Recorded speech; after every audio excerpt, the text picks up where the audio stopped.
दोस्तों, आज हम बात करने वाले हैं RRR मूवी के बारे में, जिसको एस.एस. राजमौली द्वारा निर्देशित किया गया है। यह एक तेलुगु भाषा की EPIC period action drama film है।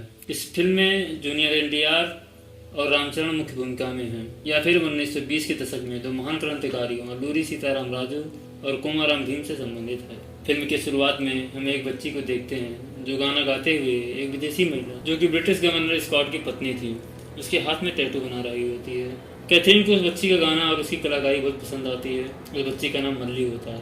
जब स्कॉट मासूम जंगली जानवरों को शिकार करके आता है तो उसकी पत्नी उससे कहती है कि मैं इस बच्ची को अपने साथ लेकर जाना चाहती हूँ। स्कॉट अपने सिपाहियों से कहकर कुछ पैसे मल्ली की माँ की तरफ फेंकवा देता है। मल्ली की माँ और गाँव वालों को लगता है कि मल्ली के काम से खुश होकर उन्हें पैसे दिए गए हैं इनाम के तौर पर, लेकिन वो लोग मल्ली को जबरदस्ती लेकर जाने लगते हैं। तब उनकी माँ उन्हें रोकने की कोशिश करती है तो एक सैनिक उनके ऊपर गन तान देता है, जिस पर स्कॉट कहता है कि इस बंदूक की गोली इंग्लैंड की कंपनी में बनकर 7 समुद्र पार करके यहाँ आई है। इसकी कीमत इन जंगलियों की जान से ज्यादा है। जिसके बाद अंग्रेजी सैनिक वहीं पास में पड़े लकड़ी के टुकड़े से मल्ली की माँ के सर पे वार करता है और वो बेचारी वहीं मर जाती है। फिर हमें पुराने समय में दिल्ली के अनंतपुर थाने का सीन दिखाया जाता है, जहाँ लोग लाला लाजपत राय के गिरफ्तार होने के कारण प्रदर्शन कर रहे थे। इसी प्रदर्शन में हम मूवी के मेन कैरेक्टर अल्लूरी सीताराम राजू को देखते हैं, जो ब्रिटिश पुलिस में एक अफसर थे। इस बीच में एक प्रदर्शनकारी पत्थर फेंक कर मारता है और वह पत्थर ब्रिटिश किंग जॉर्ज के फोटो पर आके लग जाता है, जिसकी वजह से ब्रिटिश कमांडर बहुत गुस्सा हो जाता है और उस प्रदर्शनकारी को पकड़ कर लाने का आदेश देता है। लेकिन वहाँ की भीड़ को देखकर कोई भी पुलिसकर्मी उनके करीब जाने की हिम्मत नहीं करता। लेकिन राम एक डंडा लेकर उस भीड़ में अकेला ही कूद जाता है और राम पूरे भीड़ से अकेला ही भिड़ जाता है। प्रदर्शनकारी राम के ऊपर टूट पड़ते हैं और इस प्रदर्शनकारी को बचाने की बहुत कोशिश करते हैं, लेकिन राम सबको मारता हुआ और खुद मार खाता हुआ किसी तरह से उस प्रदर्शनकारी को पुलिस स्टेशन में ले आता है। प्रदर्शनकारी और ब्रिटिश कमांडर राम के इस जज्बे को देखकर घबरा जाते हैं। फिर वहीं कुछ दिन बीतने के बाद वहाँ के सभी पुलिसकर्मियों को उनके काम को देखकर मेडल और बड़े पदों पर पोस्टिंग मिल रही, लेकिन जब वो राम को कोई मेडल या पोजीशन नहीं देते हैं तो बहुत गुस्सा और दुखी हो जाता है। फिर एक दिन निजाम का एक खास आदमी एडवर्ड से मिलने आता है और कहता है कि जिस लड़की को स्कॉट और उसकी पत्नी आदिलाबाद के जंगल से उठाकर लाए हैं, उसको ढूंढने के लिए उनके झुंड का नेता दिल्ली आ चुका है और वो अपने गोंड वंश की रक्षा के लिए किसी भी हद तक जा सकता है। उसके बाद एडवर्ड अपने सारे अफसर को बुलाकर उसे ढूंढने के लिए कहता है। स्कॉट की बीवी कहती है कि जो कोई भी उसे ढूंढ कर लाएगा मैं उसे स्पेशल अफसर बना दूंगी। तभी राम वहाँ आकर कहता है कि वो गणरिया आपको जिंदा चाहिए या मुर्दा। फिर हमें दिल्ली से थोड़ी दूर जंगल का सीन दिखाया जाता है, जहाँ हम इस मूवी के दूसरे मेन कैरेक्टर कोमाराम भीम को देखते हैं, जो शिकार पकड़ने के लिए खुद शिकार बन जाता है। यहाँ पर हम बाघ से भीम को लड़ते हुए देखते हैं और वो काफ़ी मशक्कत के बाद बाघ को बेहोश करके पकड़ लेता है। फिर हम देखते हैं कि भीम वहाँ से मुसलमान बनकर निकलता है, क्योंकि वह ब्रिटिश से अपनी पहचान छुपाने के लिए एक मोटरसाइकिल के गैरेज में अफसर बनकर रहता है। वो लोग भीम की असलियत जानते हुए भी अपने घर में पनाह देते हैं। इधर राम भीम को ढूंढने के लिए क्रांतिकारियों के बीच में जाता है और वहाँ कहता है क्यों न हम स्कॉट का कत्ल कर दें। यह सुनकर भीम का एक आदमी जिसका नाम लच्छू होता है वह राम के पास आता है और पूछता है कि ऐसा हो सकता है। राम कहता है कि हाँ हो सकता है। इस पर लच्छू राम से कहता है क्या तुम मेरे भाई से मिल सकते हो। राम तैयार हो जाता है और वो भीम से मिलने के लिए निकल पड़ते हैं, लेकिन रास्ते में लच्छू को शक हो जाता है कि राम पुलिस वाला है, इसलिए वो भागकर भीम के पास आ जाता है। उधर राम जिसको ढूंढते हुए एक ब्रिज के ऊपर पहुंच जाता है, जिसके नीचे से एक तेल वाली ट्रेन जा रही होती है।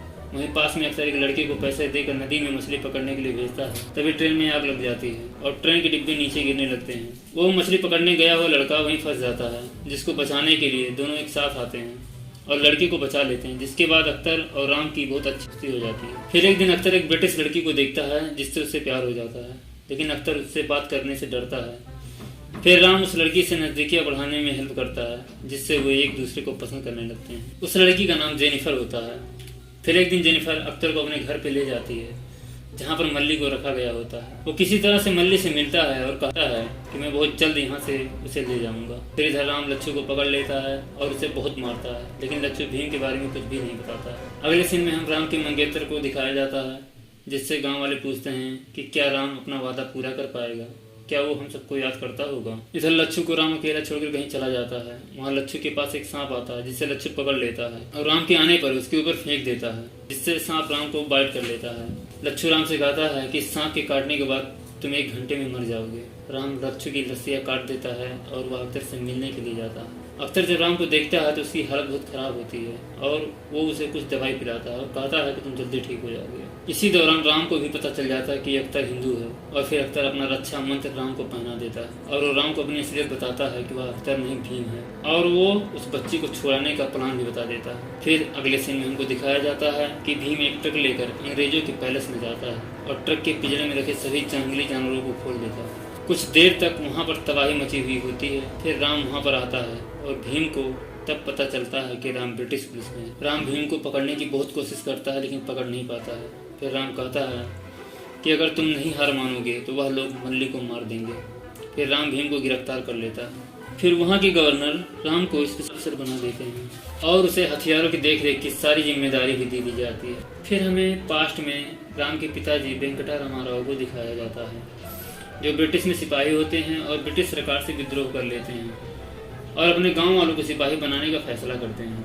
लेकिन उसके पास असली बंदूकें नहीं होती हैं, वो लकड़ी की बंदूक से अभ्यास करते हैं। एक दिन राम के पिताजी की बंदूक सीता रात में चोरी करके उठा लाती है और राम को देती है, जिससे राम जाकर निशाना लगाने का अभ्यास करता है। सुबह होती है, राम के पिताजी को यह बात पता चलती है कि राम बहुत बड़ा निशानेबाज है। फिर हमें दिखाया जाता है कि ब्रिटिश उनके गाँव पर हमला कर देते हैं और राम के भाई और माँ को मार देते हैं। राम के पिताजी उनको रोकने की बहुत कोशिश करते हैं लेकिन वो भी मारे जाते हैं। लेकिन मरने से पहले राम से वादा करवाते हैं कि गांव वालों को वो बंदूकें लाकर देगा ब्रिटिश से लड़ने के लिए। फिर हमें प्रेजेंट का सीन दिखाया जाता है जहाँ स्कॉट की बीवी कहती है कि मैं भीम को खून से लथपथ देखना चाहती हूँ। वो लोग राम से भीम को भरे बाजार में पिटवाते हैं। यहाँ भीम द्वारा गाना गाया जाता है जिससे वहाँ की भीड़ बेकाबू होकर ब्रिटिश के लोगों पर टूट पड़ती है। फिर राम भीम को वहाँ से बचाकर भाग जाता है। फिर राम के चाचा के द्वारा राम को पता चलता है कि बंदूकों की डिलीवरी करवाने के लिए उसे चुना गया है, लेकिन राम वहाँ जाने से मना कर देता है क्योंकि वह भीम को बचाना चाहता है। राम का सपना भी पूरा होने वाला था लेकिन वो भीम को बचाना चाहता था क्योंकि बिना बंदूक के भी उसने लोगों में जान भर दी थी। अगले दिन राम सभी बंदूकों को खराब कर देता है और स्कॉट से कहता है कि भीम को फांसी बाजार में न देकर कहीं बाहर दिया जाए। बाजार में फांसी देने से लोग उसे अपना भगवान समझ लेंगे और उसकी पूजा करने लगेंगे। स्कॉट मान जाता है लेकिन स्कॉट को एहसास हो जाता है कि राम कुछ गड़बड़ करने वाला है। फिर दिखाया जाता है कि भीम अपनी रस्सी को काट लेता है और सैनिकों को मारता है। इसी बीच भीम राम को मारकर वहां से गमल्ली को लेकर भाग जाता है जब राम को गिरफ्तार कर लिया जाता है। फिर दिखाया जाता है कि भीम को सैनिक पूरे शहर में ढूंढ रहे होते हैं। फिर वो वहाँ पहुँचते हैं जहाँ पर भीम होता है लेकिन सीता भी वहाँ होती है और सैनिकों के तलाशी लेने से पहले कहती है कि यहाँ पर चेचक फैला हुआ है, सभी बीमार हैं। यहाँ सुनकर सारे सैनिक वहाँ से चले जाते हैं। यहाँ सीता राम के बारे में भीम से बताती है और कहती है कि अपने दोस्त को फरार करने के जुर्म में फांसी होने वाली है, इसलिए मुझे बुलाया गया है उसकी लाश को ले जाने के लिए। भीम को यहाँ बहुत पछतावा होता है और सीता से वो वादा करता है कि मैं राम को लेकर ही आऊंगा और भीम जेनिफर की मदद से राम के पास पहुँच जाता है और उसे बचाकर एक जंगल में ले जाकर उसका इलाज करता है। तभी वहाँ ब्रिटिश के सैनिक पीछा करते हुए आते हैं और राम भगवान श्री राम के गेटअप में धनुष बाण से हमला करता है। उन सभी सैनिकों को मारने के बाद वो लोग वहाँ